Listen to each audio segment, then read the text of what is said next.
কুরবানির পশু জবাই করার জন্য কিছু নির্ধারিত লোক প্রয়োজন আমাদের সমাজে।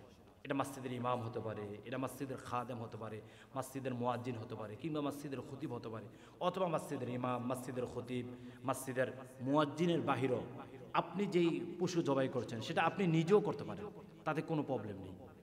উল্লেখ্য যে যদি কোনো ব্যক্তিকে দ্বারা, অর্থাৎ আমি কুরবানি প্রদান করব, আমার পশু 2 লক্ষ টাকা দিয়ে ক্রয় করেছি, অথবা 10 লক্ষ টাকা দিয়ে ক্রয় করেছি, অথবা একেবারে সামথিং কিছু টাকা দিয়ে ক্রয় করেছি, আমার পশু মূলত জবাই করার প্রথম হকদার বা সঠিক হকদার আমি নিজে। যদি আমি সেটা জবাই না করতে পারি, আমার শক্তিতে কাজে লাগাতে না পারি, আমার মনোবল সেখানে প্রয়োগ না করতে পারি, আমি জবাই করার মতন অভ্যস্ত না, তাহলে আমি কাকে দেওয়া জবাই করব? গুরুত্বপূর্ণ একটি বিষয়। তাহলে অবশ্যই আপনি যিনি কোরবানি পশু জবাই করার মতন উপযুক্ত এবং যিনি জানলেওয়ালা, আপনি তাকে দিয়ে কোরবানি পশু জবাই করবেন। উল্লেখ্য যে এখানে আপনি যাকে দিয়ে কোরবানি পশু জবাই করবেন তাকে কি আপনি হাদিয়া কি ব্যক্তিগতভাবে নির্ধারিত করে কি আপনি দিবেন, নাকি যিনি জবাই করবেন তিনি হাদিয়া নির্ধারিত করে পারিশ্রমিক হিসাবে নেবে কিনা, এই বিষয়টা খুবই গুরুত্বপূর্ণ। আমাদের সমাজে দেখা যায় আমরা এখন 2 লক্ষ টাকা, 3 লক্ষ টাকা, 4 লক্ষ টাকা দিয়ে আমরা একটি কুরবানি পশু ক্রয় করে বাজারজাত করে বাড়িতে আনি।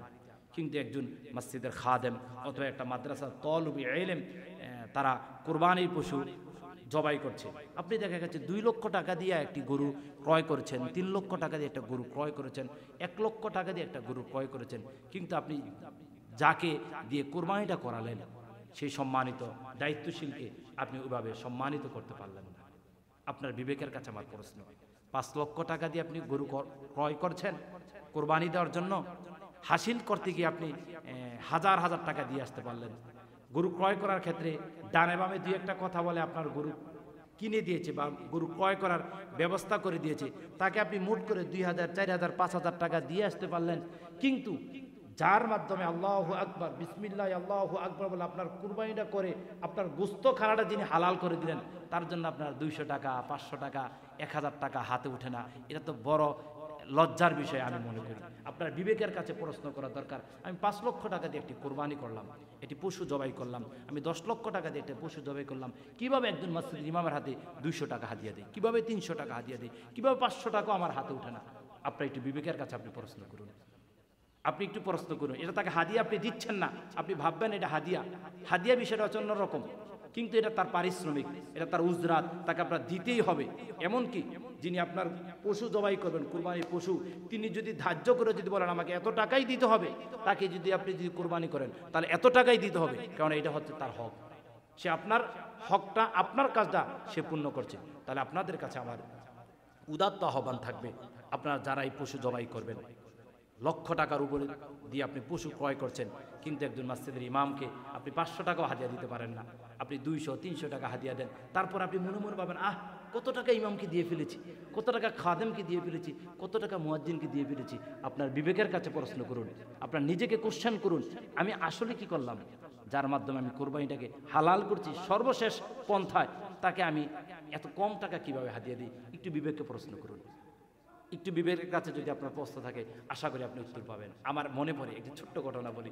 আমি একেবারে যখন 2000 সালের দিকে, যখন আমি জামিয়া আশরাফিয়াতে পড়তাম, সাইনবোর্ড একটি প্রতিষ্ঠান, মুফতি আব্দুল বারি সাহেব প্রতিষ্ঠানের সম্মানিত মুহতামিম ছিলেন। সম্মানিত মুহতামিম ইন্তেকাল করেছেন, দোয়া করছে আল্লাহ তাআলা তাকে জান্নাতের উঁচু মেহমান বানিয়ে দেখ, আল্লাহুম্মা আমিন। তখন আমি ছোট্টময় শিশু ছিলাম, জামিয়া আশরাফিয়াতে যখন পড়েছিলাম, আমার যতটুকু মনে পড়ে, যাত্রাবাড়ি কোনাবাড়িতে আমাকে গরু ক্রয় করার জন্য ঈদুল আজহার দিনে অতি ভোরবেলায় আমরা চলে গিয়েছিলাম। আমার সাথে যিনি গরু জবাই করার জন্য, কুরবানি পশু জবাই করার জন্য গিয়েছিলেন, আমাদের চাঁদপুরের আরেকজন গর্ব, সে বর্তমানে বরিশাল একটি মসজিদের সম্মানিত দায়িত্ব হিসেবে খেদমত করছে। আমি দেখেছি সেখানে, তখন একেবারে ছোট ছিলাম, আমি দেখেছি যতটুকু তখন মনে পড়ে, দেখেছি আমরা বিশাল বিস্তৃত গরু জবাই করেছি, কিন্তু হাদিয়ার মানটা একেবারে ক্ষুদ্র ছিল, যেটা আমি এখানে বলতে পারবো না। অর্থাৎ আপনাদের কাছে বিবেকের কাছে আমার কোশ্চেন, বিবেকের কাছে আমার প্রশ্ন, আপনি 10 লক্ষ টাকা দিয়ে কোরবানি করলেন, একজন মসজিদের ইমামকে, একজন খাদেমকে, একজন মাসার তলবে ইলমকে 1000 টাকাও আপনি দিতে পারলেন না। বড় দুঃখজনক। আল্লাহ তাআলা আপনাদের জ্ঞানকে সুপ্রসারিত দান করুক।